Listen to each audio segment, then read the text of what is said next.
Hello children, good evening. आज फिर से मैं आपको एक नया वीडियो देने जा रही हूँ और इस नए वीडियो में मैं आपको बताऊंगी कि प्लांट्स में रेस्पिरेशन कैसे होता है।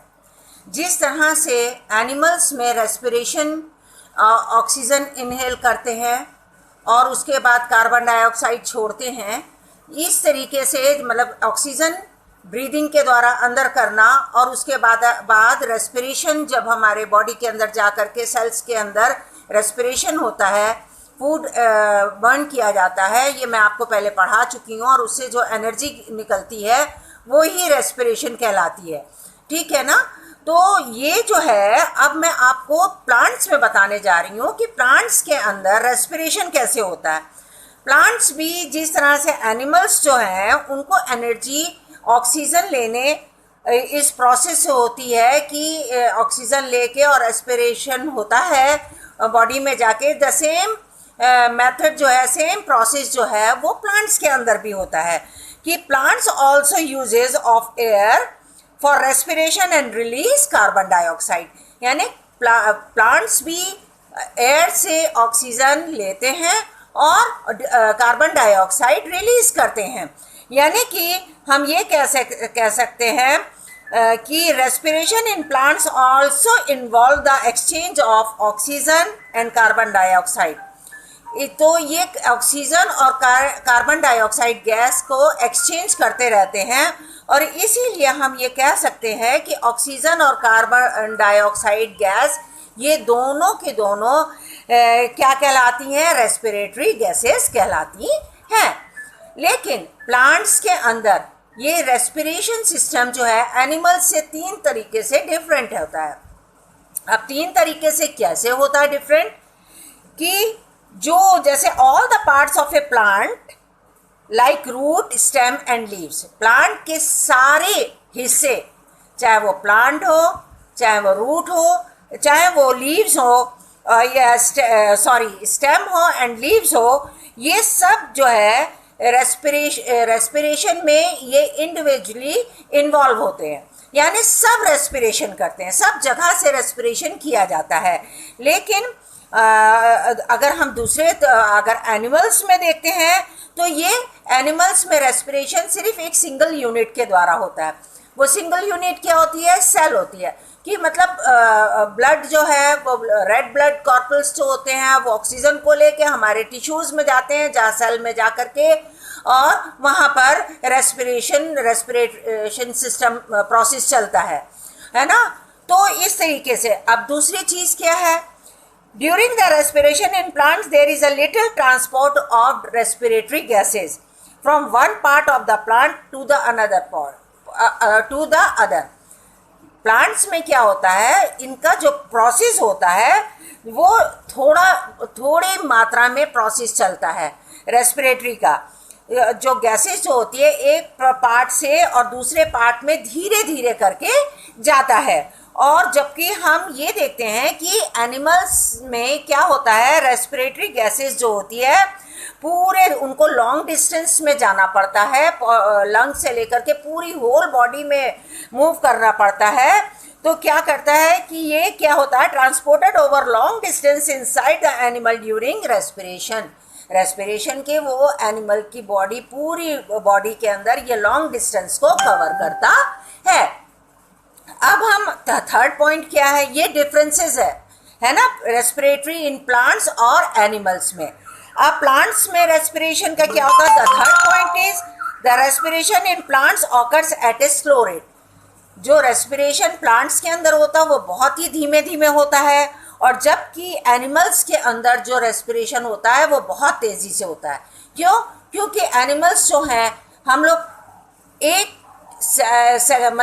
सेकंड के अंदर 15 से 20 बार सांस को लेते हैं, ब्रीदिंग करते हैं और हम ब्रीथ करते हैं और इनहेल भी करते हैं और उसको क्या करते हैं, निकालते भी हैं।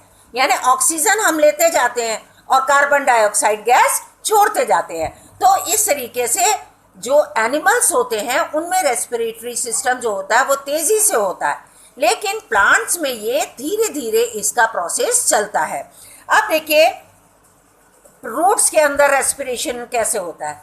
रूट्स के अंदर आपने रूट्स को देखा है प्लांट्स के, तो प्लांट्स की जो रूट्स होती हैं, जो मोटी मोटी रूट्स जो होती हैं, उनके साथ जो हेयर लाइक स्ट्रक्चर्स होते हैं, वो हेयर लाइक स्ट्रक्चर जो होते हैं वो क्या होता है कि पानी के, ज़मीन मिट्टी के अंदर जो दरारें होती हैं उसके अंदर एयर ऑक्यूपाई हो जाती है।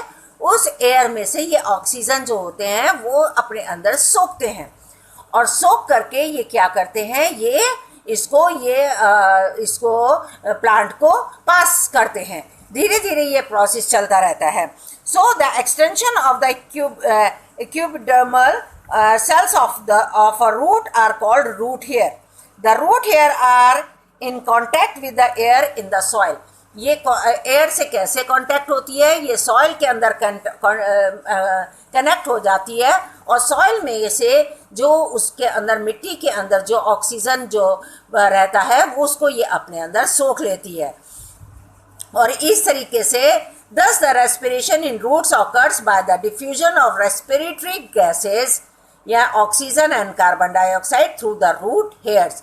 अब आप कहेंगे ऑक्सीजन से कैसे रेस्पिरेशन होता है और कैसे कार्बन डाइऑक्साइड डिफ्यूज करता है? तो आपको पहले मैं बता चुकी हूँ कि दिन के समय कार्बन डाइऑक्साइड गैस जो है वो एयर से क्या करता है, प्लांट अपने अंदर लेता है, स्टोमेटा के थ्रू वो क्या होता है, प्लांट में चला जाता है, और उसके द्वारा जो होता है वो तो फोटोसिंथेसिस होता है।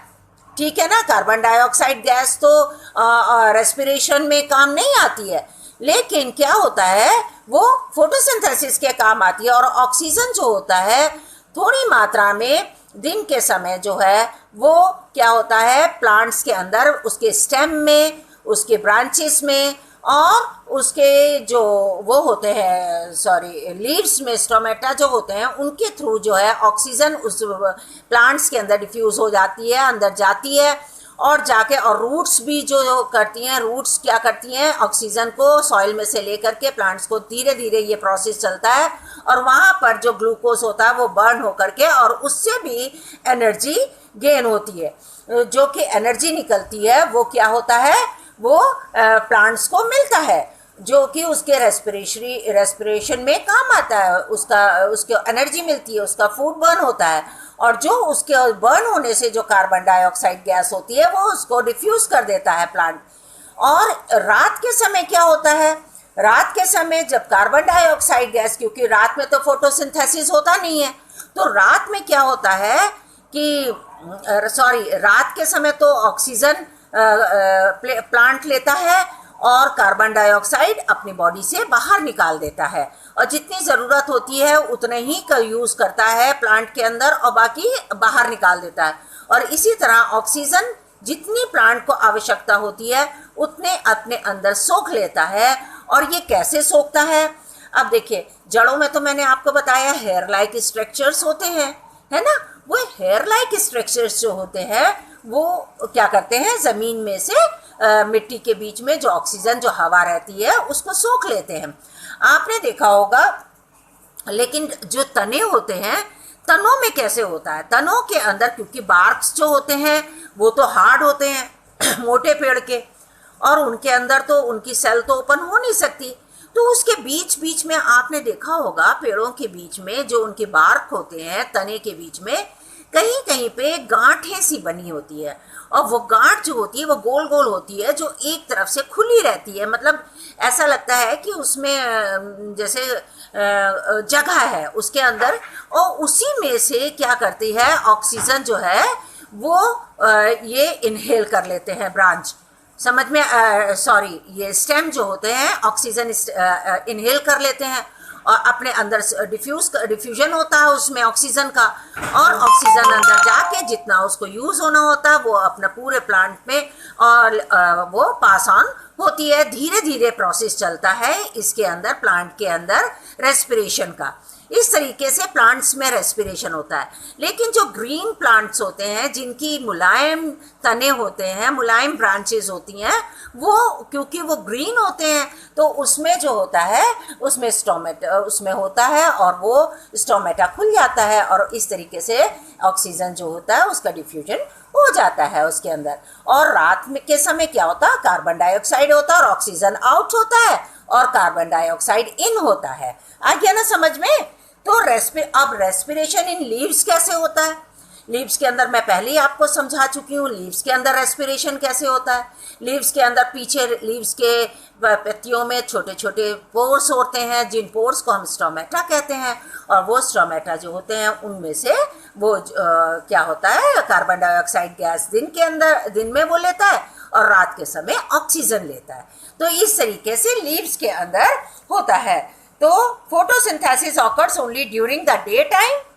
Due to this the net gases exchange in the leaves of a plant, जैसे कि ड्यूरिंग द डे टाइम में क्या होता है, when photosynthesis occurs oxygen is produce. जिस समय फोटोसिंथेसिस होता है, फोटोसिंथेसिस होने के टाइम पे कार्बन डाइऑक्साइड गैस, वाटर और क्लोरोफिल प्लस सनलाइट के प्रेजेंस में फोटोसिंथेसिस होता है।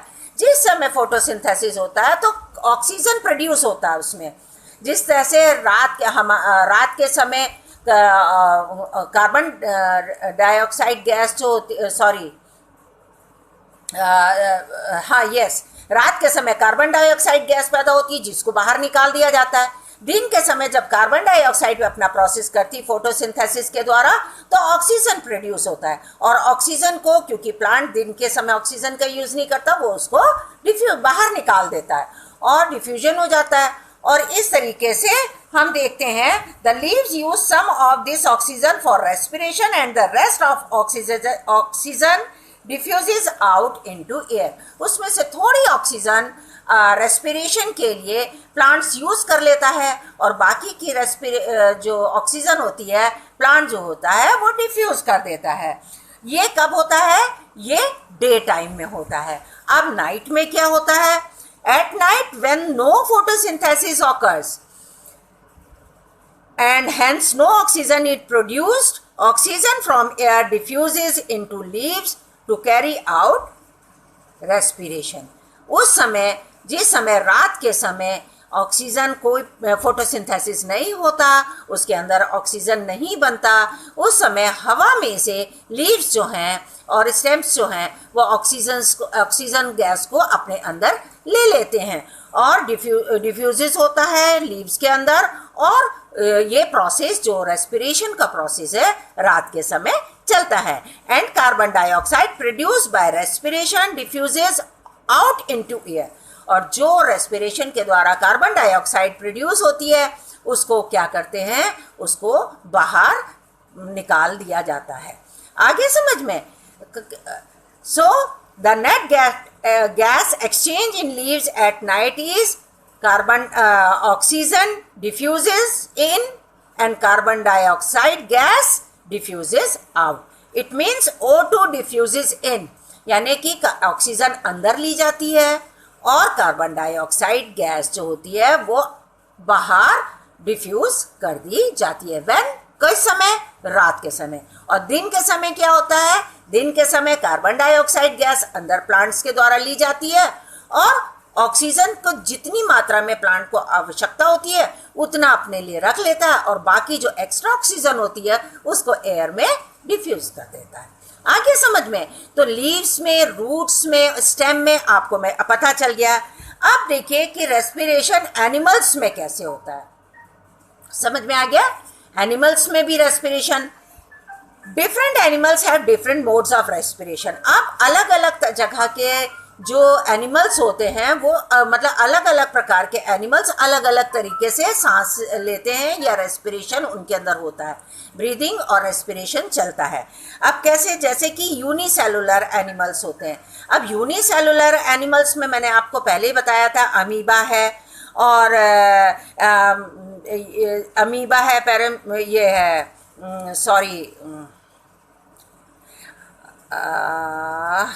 अमीबा, पैरामीशियम और प्लानेरिया, ये जो होते हैं ये यूनिसेलुलर एनिमल्स होते हैं। तो यूनिसेलुलर एनिमल्स क्योंकि एक सिंगल सेल के अंदर, और ये बहुत ही छोटे होते हैं, इनके द्वारा रेस्पिरेशन कैसे होता है? इनकी जो सेल वॉल होती है वो बहुत ही थिन होती है, बहुत महीन होती है, और जिस समय ये पानी के अंदर, क्योंकि ये पानी के अंदर रहते हैं, और पानी के अंदर जो ऑक्सीजन बबल्स जो होते हैं, जो ऑक्सीजन घुली हुई होती है, वो जब इसके से टकराते हैं तो वो ऑक्सीजन जो होती है इसकी झिल्ली के अंदर ले ली जाती है, वो उसके झिल्ली में चली जाती है और वो सेल के अंदर एंटर, यानी अमीबा के अंदर एंटर कर जाती है। और एंटर करके और उसके अंदर जब रेस्पिरेशन होता है, रेस्पिरेटरी सिस्टम चलता है, प्रोसेस चलता है, यानी भोजन जब भी उसके अंदर जो भी फूड है, न्यूट्रिशन है, वो जो बर्न हो जाता है और उससे जो कार्बन डाइऑक्साइड गैस पैदा होती है, वो क्या होता है, वो बाहर निकाल दी जाती है। वो कैसे निकलती है? वो उसी तरीके से निकलती है जिस तरीके से वो अंदर आया था, ऑक्सीजन गैस अंदर आई थी, उसी तरह वो झिल्ली से ही आउट हो जाती है। यानी कि एक सिंगल जो यूनिसेलुलर एनिमल जो कि पानी में पाया जाता है, जो सिंगल सेल होते हैं, उनके अंदर रेस्पिरेटरी सिस्टम कैसे चलता है, वो कैसे काम होता है उस प्रोसेस में, कि वो उसकी झिल्ली, जो महीन झिल्ली के अंदर होता है, उसके द्वारा ऑक्सीजन गैस अंदर आती है, अंदर रेस्पिरेटरी प्रोसेस होता है, एनर्जी प्रोड्यूस होती है, एनर्जी प्रोड्यूस होने के बाद उससे जो CO2 गैस पैदा होती, CO2 गैस जो है वो बाहर डिफ्यूज़ कर दी जाती है, उसी जो मेम्ब्रेन होती है उस अमीबा के ऊपर, जो एकदम ट्रांसपेरेंट मेम्ब्रेन होती है, उससे वो आउट हो जाती है। अब देखिए दूसरा है द एनिमल्स लाइक अर्थवर्म। अब जैसे अर्थवर्म है, लीचेस है, लीचेस मतलब कि जोंक, ये सब कैसे सांस लेते हैं? अब आप कहेंगे कि इनके अंदर कौन सी रेस्पिरेटरी ब्रीदिंग सिस्टम कैसा होता है? तो ये भी अपनी स्किन के द्वारा सांस लेते हैं। इनकी स्किन के ऊपर मॉइस्चर होता है, बहुत चिपचिपा, चिकना, चमकता हुआ, गीला गीला पदार्थ होता है इसकी स्किन भी, और ये अपनी इनकी स्किन के ऊपर छोटे छोटे पोर्स होते हैं, उन पोर्स से ये ऑक्सीजन जो है वो इनहेल कर लेते हैं एयर में से, और उसके बाद इसको अपनी बॉडी में जब रेस्पिरेटरी प्रोसेस अंदर हो जाता है और उससे CO2 गैस प्रोड्यूस हो जाती है, तो वो CO2 गैस जो है वो इन्हीं छोटे छोटे जो होल्स होते हैं, उनकी स्किन में महीन महीन छेद होते हैं, उनके द्वारा वो बाहर चली जाती है। समझ में आ गया? यानी CO2 गैस ये आउट कर देता है, और किसमें कौन सी गैस लेता है? ये हवा में से ऑक्सीजन गैस अपने अंदर ले लेते हैं। तो ये जो है अर्थवर्म्स और लीचेस, ये सारे एनिमल्स जो होते हैं, इनमें रेस्पिरेटरी सिस्टम इनकी स्किन के द्वारा होता है। अब थर्ड है एक्वेटिक एनिमल्स। अब एक्वेटिक एनिमल्स आपको पता है एक्वेटिक एनिमल्स कौन से होते हैं?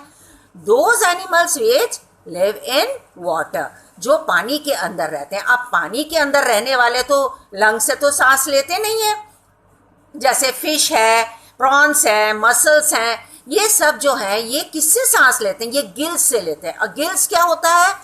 गिल्स जो होते हैं, इनके जो मछली की जो ऊपर का जो लेयर होती है, जो उसके ऊपर कवर चढ़ा रहता है, उसके अंदर एक कोम्ब लाइक स्ट्रक्चर होता है जिसको हम गलफड़ा कहते हैं। समझ में आ गया ना? गिल्स है ना, गलफड़ा जिसको कहते हैं। उस गिल्स को जब मछली पानी में तैरती है और पानी के अंदर ऑक्सीजन घुला हुआ होता है, तो ये मुंह खोल करके ये चलती है, ये उसके अंदर तैरती है। मुंह से इसके अंदर जब वो पानी जाता है, पानी जो है वो उसके गिल्स में से होता हुआ निकलता हुआ, और गिल्स के अंदर जो होते हैं, जो कोम लाइक स्ट्रक्चर होते हैं, हेयरी स्ट्रक्चर्स जो होते हैं, उनमें महीन महीन छेद होते हैं जो अपने अंदर क्या कर लेते हैं? ऑक्सीजन को सोख लेते हैं। और उनके साथ जो होते हैं ब्लड वेसल्स होती हैं, जो जिसके अंदर वो ऑक्सीजन चला जाता है, और उस ब्लड वेसल्स के अंदर जा करके जो कि हीमोग्लोबिन होता है, रेड ब्लड वेसल जो होती हैं, उनके अंदर वो ऑक्सीजन घुल जाता है, और उसके जो फिश है या प्रॉन्स है या मसल्स है उनकी पूरी बॉडी के अंदर सप्लाई देता है। तो और फिर जो रेस्पिरेशन जो अंदर जाके रेस्पिरेटरी प्रोसेस होता है, जो उनके टिश्यूज़ में जाके उनके सेल्स के अंदर जा कर के जब न्यूट्रिशन बर्न होता है, ग्लूकोज जो भी उन्होंने उनका न्यूट्रिशन है वो जो बर्न होता है, उसके द्वारा जो पॉइजनस गैस जो CO2 गैस जो होती है, CO2 गैस उनके उसी गिल्स के द्वारा वो पानी के अंदर बाहर निकाल देते हैं। इस तरीके से जो एक्वेटिक एनिमल्स होते हैं उनके अंदर रेस्पिरेटरी सिस्टम चलता है। अब इंसेक्ट्स लाइक ग्रास हॉपर है, कॉकरोच है, हाउस फ्लाई है, मॉस्किटोज है, ये इनमें कैसे होता है ना। तो इनके जो होता है the tiny holes called spiracles on their body and the air tubes called trachea are the respiratory organs। इनकी बॉडी के ऊपर छोटे छोटे होल्स होते हैं जिसको क्या कहते हैं, स्पाइरकल्स कहते हैं, जो कि इनकी बॉडी के ऊपर होता है और इनके ऊपर हेयर लाइक स्ट्रक्चर होते हैं। इनकी बॉडी के ऊपर महीन महीन बाल होते हैं जिसको हम ट्रैकिया जिसको कहा जाता है, क्या कहा जाता है, ट्रैकिया। और वो ट्रैकिया जो है वो रेस्पिरेटरी ऑर्गन्स होते हैं और उनके द्वारा जो है ये क्या करते हैं, ऑक्सीजन अपने अंदर खींच लेते हैं। और इसी तरीके से रेस्पिरेटरी प्रोसेस जिस तरीके से सब एनिमल्स में चलता है, उनकी बॉडी के अंदर ब्लड के अंदर जा कर के और फिर उसमें एनर्जी गेन करके और CO2 गैस को वो उससे प्रोसेस से आउट कर देते हैं। अब फिफ्थ वन क्या है, अब जैसे कि रेस्पिरेटरी सिस्टम जो और respiratory organs of the land animals such as man, birds, lizard, dog, frog etcetera, जो कि एनिमल्स जो कि लैंड के ऊपर रहते हैं उनके अंदर कैसे चलता है रेस्पिरेटरी सिस्टम। अब रेस्पिरेटरी सिस्टम आप सबको मैं पहले ही पढ़ा चुकी हूँ, उनके अंदर लंग्स के द्वारा होता है, ठीक है ना। लंग्स फेफड़े होते हैं, जो लंग्स के अंदर रेस्पिरेटरी सिस्टम होता है उससे क्या होता है, जब हम नोजल से नाक से सांस लेते हैं तो हमारी नाक के अंदर ब्रीथ करते हैं, ऑक्सीजन ज़्यादा मात्रा में ऑक्सीजन हमारी नाक के अंदर जाती है और वो क्या करती है, नोजल यहाँ पर बीच में से होती हुई फिर हमारे ट्रैकिया में जाती है। ट्रैकिया में जाने के बाद वो अंदर बॉडी के अंदर लंग्स के अंदर ब्रॉन्चीज में चली जाती है, ब्रॉन्चीज से पूरे लंग्स में फैल जाती है और पूरे लंग्स में फैलने पे वहाँ पर वो क्या होता है, ऑक्सीजन ब्लड वेसल्स के द्वारा सक कर लिया जाता है। रेड ब्लड कॉर्पल्स के अंदर वो सक हो जाती है, वो रेड ब्लड कॉर्पल्स में चली जाती है। रेड ब्लड कॉर्पल्स जो होते हैं वो पूरी बॉडी के अंदर जब ब्लड रन करता है पूरे बॉडी के टिश्यूज़ के अंदर ब्लड जाता है। टिश्यूज़ के अंदर जो कई हज़ारों हज़ार सेल्स से मिल करके टिश्यूज़ बनते हैं, उन सेल्स के अंदर जब ब्लड पास होता है वहाँ पर न्यूट्रिशन का क्या होता है, जो न्यूट्रिशन उसके अंदर होता है सेल्स के अंदर वो उसको बर्न करता है। बर्न करने के बाद एनर्जी पैदा होती है। एनर्जी पैदा होने पे जो कार्बन डाइऑक्साइड पैदा होती है उसको जो है वही ब्लड जो है वापस ला करके और फिर से हमारी लंग्स के अंदर पहुंचाता है, जो कि डिफ्यूज़ कर दी जाती है और वो प्रोसेस जो है वो हमारी बॉडी के अंदर चलता रहता है। इसको मैं आपको और खुल करके भी मैं बताऊंगी कि किस तरह से। अब मैंने आपको समझाया, देखिए अमीबा में कैसे होता है और अर्थवर्म्स में या लीचेस में कैसे रेस्पिरेशन लिया जाता है, फिर एक्वाटिक एनिमल्स में किस तरीके से रेस्पिरेटरी सिस्टम होता है, प्रोसेस चलता है। फिर उसके बाद मैंने आपको बताया कि किस तरह से एक्वाटिक एनिमल्स में रेस्पिरेटरी सिस्टम होता है, फिर इंसेक्ट्स यानी कि grass hoppers, cockroach, house fly वगैरह में कैसे होता है, और फिर ये जो लैंड एनिमल्स हैं इनमें, ये सब मैंने आपको एक्सप्लेन कर दिया। अब मैं आपको समझाने जा रही हूँ कि रेस्पिरेशन इन ह्यूमंस कैसे होता है। अब मैंने आपको सब बताया, अच्छे से समझाया है कि किस तरीके से नाक के द्वारा हम सांस लेते हैं। सांस जो होता है वो के अब मैं सबसे पहले तो मैं आपको ये बता दूं कि हमारी बॉडी के अंदर कैसे इसका रेस्पिरेशन होने के कैसे किस तरीके से सिस्टम होता है। देखिए सबसे पहले तो होता है हम नाक के द्वारा सांस लेते हैं।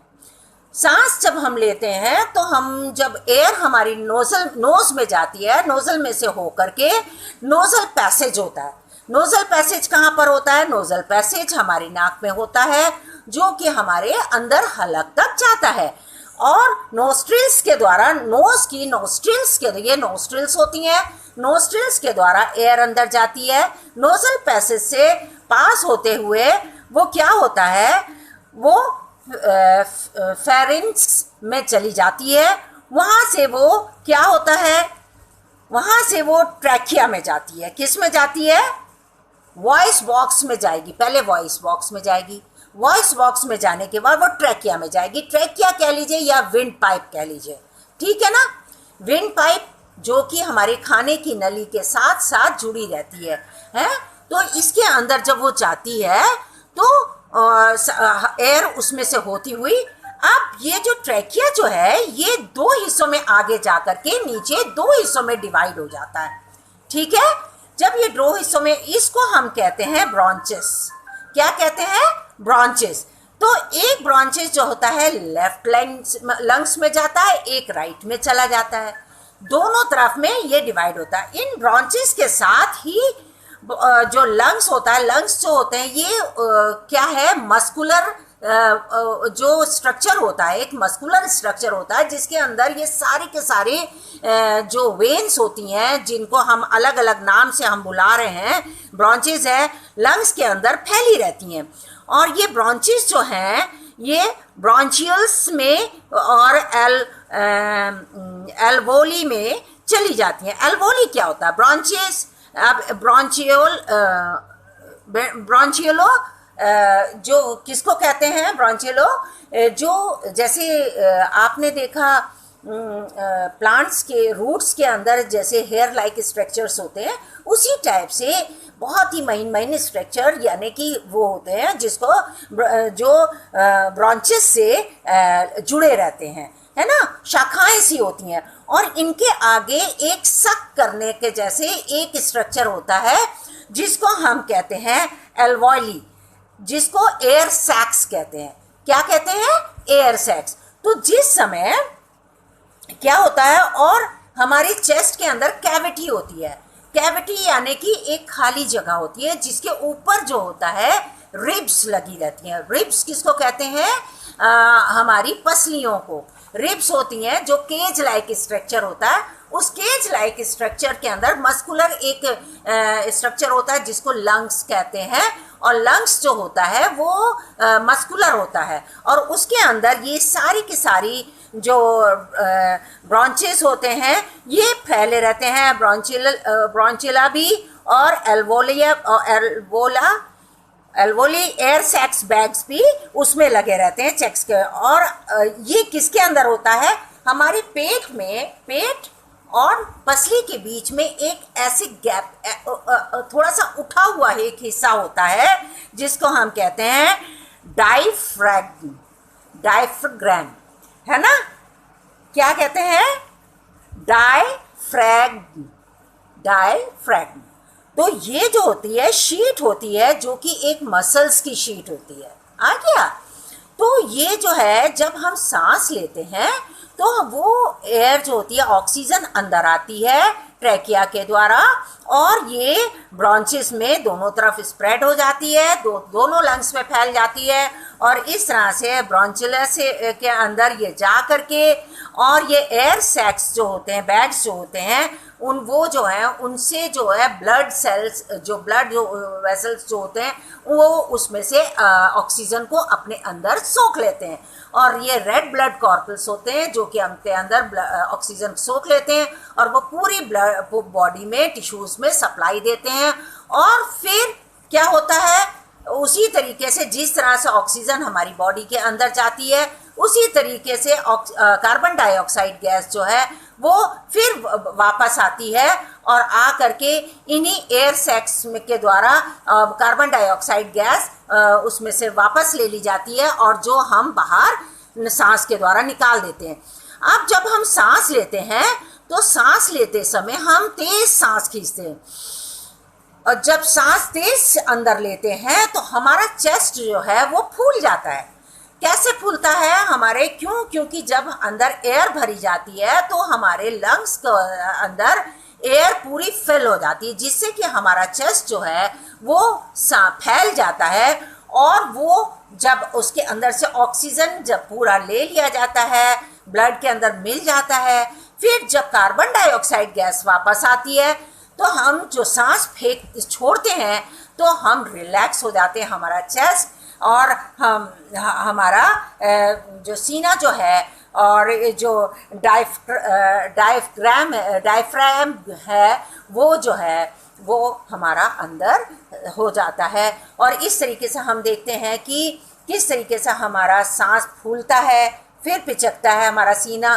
क्योंकि हम सांस लेते हैं और छोड़ते हैं, और इस बीच में ऐसा एक टाइमिंग फिक्स होता है कि जिस समय हम सांस अंदर लेते हैं उस समय हम सांस बाहर नहीं छोड़ते, क्योंकि अंदर लेते हैं तो उस समय ऑक्सीजन अंदर आता है वो प्रोसेस होने के बाद, और जब हमारा कार्बन डाइऑक्साइड गैस तो बाहर आने लगता है तो हमारी सांस हम अंदर नहीं लेते बल्कि हम बाहर छोड़ते हैं। यानी हर चीज़ का टाइम फिक्स रहता है, और ये जो है हमें इस तरीके से हमारे बॉडी के अंदर रेस्पिरेटरी सिस्टम चलता है। अब हमारी बॉडी के अंदर ब्रीदिंग का रेट क्या है, किस तरीके से कितनी देर में हम सांस लेते हैं। अब हम ये देखें ब्रीदिंग रेट कितना होता है, तो इसमें ब्रीदिंग रेट जो होता है पर मिनट, 1 मिनट के अंदर 15 to 18 टाइम्स हम सांस लेते हैं और छोड़ते हैं।